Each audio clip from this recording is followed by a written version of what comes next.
पूरे देश में आरक्षण को लेकर घमासान मचा हुआ है। खासकर सुप्रीम कोर्ट ने एससी एसटी में सब कैटेगरी को लेकर जो फैसला दिया, उससे भी बवाल मचा हुआ है।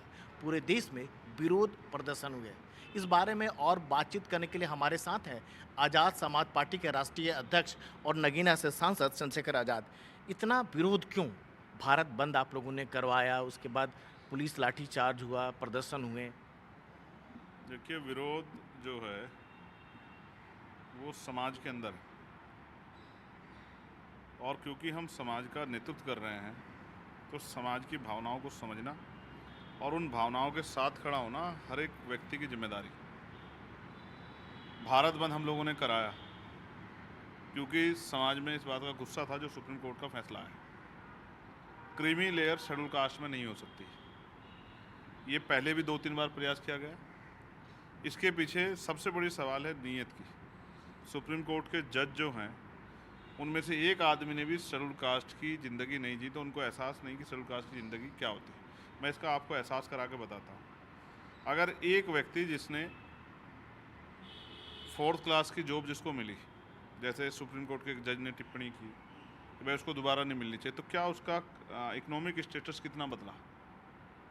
दूसरा, मैं मार्केट की बात करता हूँ। मैं कहता हूँ चलो एक बार के बाद आप कह रहे हो नहीं देना चाहिए, ठीक है, लेकिन आप मार्केट में आ जाओ।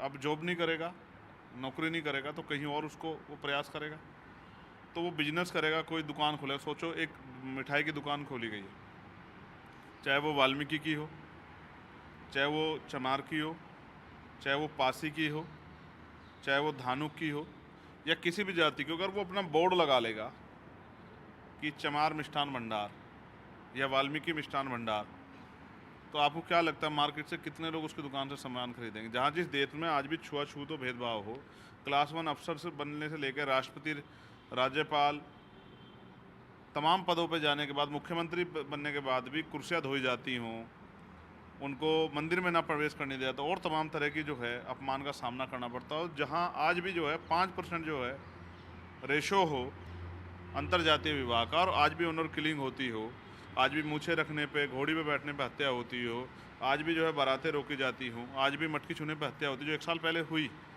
ऐसे उसमें अगर आप क्लास की बात करके, क्रीमी लेयर की बात करके इस समाज को तोड़ने का प्रयास करोगे, तो फिर इसका विरोध जो है जायज़ हो जाता है। अभी हम लोगों ने एक भारत बंद किया, अभी बहुत कुछ और आगे देश को देखना बाकी है और सरकारों को देखना बाकी है, जो सरकारें इस आरक्षण के खिलाफ हैं। आपने जो भारत बंद किया था, जो खास तौर से लाठीचार्ज हुआ, आपके लोगों पर जो हुआ प्रदर्शन जो किया था, आपने एक ट्वीट भी किया था कि जिन लोगों ने लाठीचार्ज किया है उनसे बदला लिया जाएगा, जवाब उन्हें देना होगा। नहीं देंगे, हम उनसे जवाब मांगेंगे और उनको जवाब देंगे भी।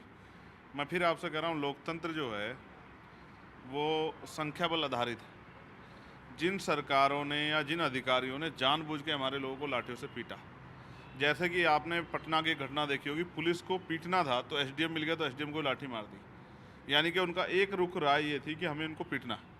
तो जो अधिकारी चाहे जातिवादी मानसिकता से या पूंजीवादी मानसिकता से या शेड्यूल कास्ट, शेड्यूल ट्राइब का मन से विरोधी है, और जिसने लाठीचार्ज किया, चाहे मन से किया हो या सरकार के आदेश पे किया हो, सरकार को भी नहीं हम लोग छोड़ेंगे और अधिकारियों को भी हम लोग किसी भी कीमत पे नहीं छोड़ेंगे। हमने आज जो है एससी एसटी हमारी वेलफेयर कमेटी की मीटिंग थी, उसमें हमने अध्यक्ष जी को इस बात का संज्ञान दिलाया है कि जिस तरह से प्रोटेस्ट तो सब करते हैं, ये लोग पार्लियामेंट कमेटी की बात कर रहे हैं आप? यस, आज मीटिंग थी उसकी फर्स्ट मीटिंग, हाँ। मैं उसी मीटिंग से लौटा हूँ अभी। हमने ये अध्यक्ष जी को बताया कि डेमोक्रेटिक तरीके से अपनी बात रखना, संवैधानिक तरीके से अपना आंदोलन करना, ये हमारा राइट है, और उस पर उस आंदोलन को कुचलने के लिए जिस तरह से लाठी, मारपीट और तमाम तरह से जो है कई अधिकारियों ने यूपी में भी और बिहार में बहुत बड़े पैमाने पर कई अधिकारियों ने सिंघम बन के जो है गरीब दलित पिछड़ों को, दलित आदिवासियों को पीटने का काम किया है, हम इनको भूलेंगे नहीं, और समय बदलने पे हम सूद समेत इनसे हिसाब करेंगे। एससी एसटी में मलाई तबके को हटाने को लेकर इतना विरोध क्यों है आपका?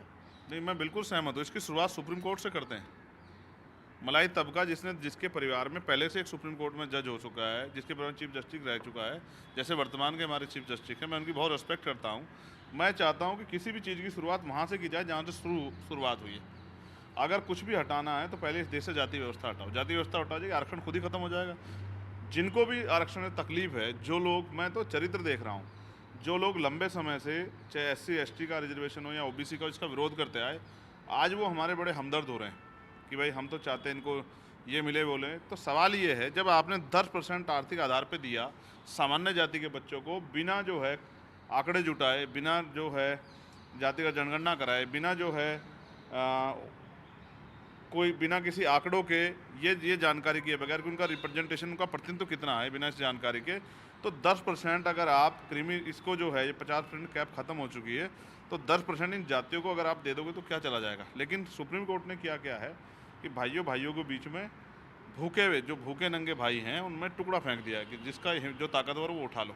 तो झगड़ा कराने का प्रयास किया। अगर सुप्रीम कोर्ट वास्तविकता में इनका इतना हितैषी होता तो अलग से 10% जो है आरक्षण की सीमा बढ़ा के 21 की जनगणना अभी तक नहीं हुई है, हमारी लगातार आबादी बढ़ रही है, तो 10% इनको भी जो है, या इकोनॉमिक EWS जो दिया है, इकोनॉमिक वीकर सेक्शन को जो दिया है, उसमें भी 5% कोटा शेड्यूल कास्ट के, शेड्यूल ट्राइब के लोगों को दे सकता था, या फिर अलग से 10% दे। तो हम तो चाहते हैं 10% दे, 15% दे, उन लोगों को हाथ से उठा के लाए।